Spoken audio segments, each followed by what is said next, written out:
যে জামাতের আমির বলেছিল যে আমরা আওয়ামী লীগকে ক্ষমা করে দিয়েছি, সাথে সাথে আপনার দেলোয়ার হোসেন সাঈদীর ছেলে মাসুদ সাঈদী প্রশ্ন করেছে যে জালিমকে যদি ক্ষমা করা হয় তাহলে শহীদের রক্তের সাথে বেইমানি করা হয়, এটা কখনো করা যায় না।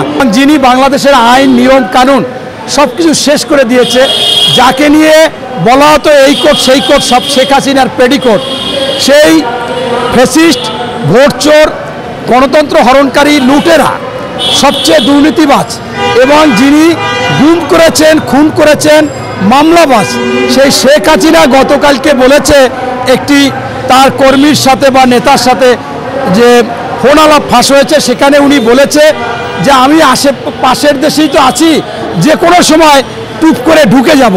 পাশাপাশি আরও উনি বলেছে যে আমি ক্ষমতা হস্তান্তর করছি কার কাছে, আমি পদত্যাগ করিনি, আমি বৈধভাবে এখনও আমি প্রধানমন্ত্রী, এই কথা বলেছে।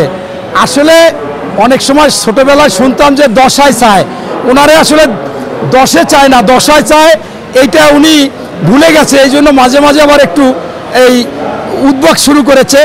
আপনার মাধ্যমে এই শেখ হাসিনাকে আমি স্পষ্ট করে বলে দিতে চাই, আপনাকে এই সুযোগ সুবিধা মতো পাশ দিয়ে টুপ করে আসা দরকার নাই।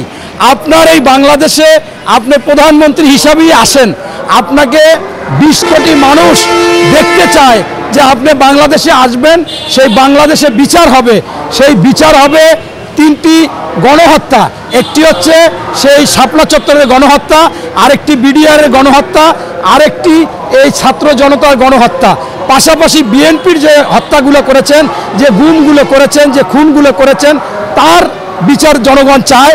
সেই জন্য আপনাকে জনগণই বাংলাদেশে আনতে চায়, কোনোভাবে আপনাকে ভারতে রাখতে চায় না। সবাই চিন্তা ভাবনা ঘুমের মধ্যেও দেখে কখন শেখ হাসিনা আপনাকে আনা যায়। তা আপনি টুপ করে আসা দরকার কি? আপনি চাইলেই বাংলাদেশের আইন শৃঙ্খলা বাহিনী আপনাকে স্পেশাল বিমান দেবে। বিএনপির বেগম খালেদা জিয়া, তারেক রহমান সহ আমরা সবাই সুপারিশ করব প্রধান উপদেষ্টাকে যে ওনার জন্য আলাদাভাবে একটি বিমান পাঠান, উনি সেইখান থেকে চলে আসুক। কারণ আপনি যে অপরাধ করেছেন সেই অপরাধে ফাঁসি একবার দুইবার হবে না, 200 বার আপনার ফাঁসি হবে এবং 1000 বছর জেল হবে। আপনার নামে তো এ পর্যন্ত 118টা মামলা হয়েছে, সেই 118টা মামলাই আপনার খুনের মামলা। তাই এখান থেকে আপনি কোনোভাবে যেতে পারবেন না। আর আপনার লজ্জা লাগে না? আপনার আওয়ামী লীগেরও যদি একজনকে জিজ্ঞাসা করা হয়, যদি কেউ পালিয়ে যায় তাকে কি বলে? বলবে পলাতক। আপনি তো ওই দেশে পলাতক, অতএব পলাতক লোক এই সমস্ত আজে বাজে কথা বলা দরকার নেই। আপনি চলে আসেন, আসতে চাইলেই আপনাকে আনা হবে। আজকে আপনি বলেন আমি বাংলাদেশে আসতে চাই, কাল আজকেই আপনাকে একেবারে বিমান পাঠিয়ে দেওয়া হবে। এই 16 বছর আন্দোলন সংগ্রামে আয়নাঘর বলেন, গুলি বলেন, জেল বলেন, বহুত কিছু দেখে এসেছি। তাই এই যারা সিনিয়র নেতৃবৃন্দ, যেমন আপনার এই চরমনায়ের আমির রেজাউল করিম সাহেব বা তার ভাই, অথবা জামাত, এরা যে কথাবার্তাগুলো বলে, এটা কিন্তু তাদের দলীয়ভাবেও অনেকে সতর্ক করে দিয়েছে যে আজকে ইসলামী দল বা এরা মাঝে মাঝে আবেগে বা অনেক সময় মানুষকে খুশি করার জন্য বা ইসলামের বেশি পাণ্ডিত্য দেখাবার জন্য তারা এই সমস্ত কথা বলতে পারে। আমি আপনাদের মাধ্যমে তাদেরকে বলতে চাচ্ছি একটা কথাই, যে বিএনপির ভারপ্রাপ্ত চেয়ারম্যান মহোদয় তারেক রহমান, তিনি এ পর্যন্ত যতগুলো কথা বলেছে, যতগুলো কাজ করেছে, সেগুলো সফল হয়েছে। এবং আপনারা দেখেছেন তার কথায় বাংলাদেশে শেখ হাসিনা কম্পিত হয়েছিল 7ই জানুয়ারির নির্বাচনে। সেই নির্বাচনে উনি কিন্তু ডামি দিয়েছিল, স্বতন্ত্র দিয়েছিল, ঈগল মার্কা, ট্রাক মার্কা, কারণ সে বুঝতে পেরেছে নৌকায় মানুষ ভোট দিবে না, এবং দেওয়াই নাই।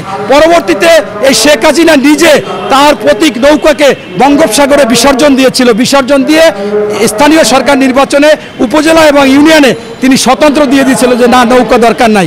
এটা তারেক রহমান যখন মানুষকে আহ্বান জানিয়েছিলেন, এখনও বাংলাদেশে তারেক রহমান যে আহ্বান জানায় তাতে মানুষ সাড়া দেয়। পাশাপাশি আপনাকে ইতিপূর্বেও বলেছি, তারেক রহমান 31টি দফা দিয়েছে, সেই দফায় রাষ্ট্র কাঠামো, রাষ্ট্র গঠনের জন্য সব কিছু আছে।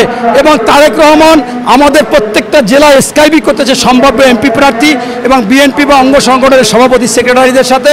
সেখানে তিনি স্পষ্ট ঘোষণা দিয়ে দিয়েছে যে আমার দলের যদি আপনি একজন কর্মী হন আর আপনার সভাপতি যদি দুর্নীতি করে, দখল করে, তাহলে তাদেরকে ধরে আইনের আওতায় দেন, আর যদি না পারেন তাদের বিরুদ্ধে অভিযোগ দেন, তাদেরকে বহিষ্কার করব। কোনো দলে কোনো ছাড় দেওয়া হবে না। ইতিমধ্যে আপনারা দেখেছেন স্থায়ী কমিটির মেম্বারকেও তিনি শোকজ করেছে, যুগ্ম মহাসচিবকে শোকজ করেছে, আপনার মহানগর বা জেলা বিএনপির সভাপতিকে বহিষ্কার করেছে। এরকম শত শত প্রমাণ আছে। তাই বাংলাদেশে তারেক রহমানের নেতৃত্বেই সুশাসন, সুনীতি, আইনের শাসন এবং জনগণের মৌলিক অধিকার, জনগণের যে চাহিদা, সেইটা ইনশাল্লাহ পূরণ হবে এবং এটা তারেক সাহেব ইনশাল্লাহ করবে এবং মানুষেরও আস্থা আছে এবং দলীয় নেতাকর্মীদেরও তার প্রতি আস্থা আছে। ধন্যবাদ।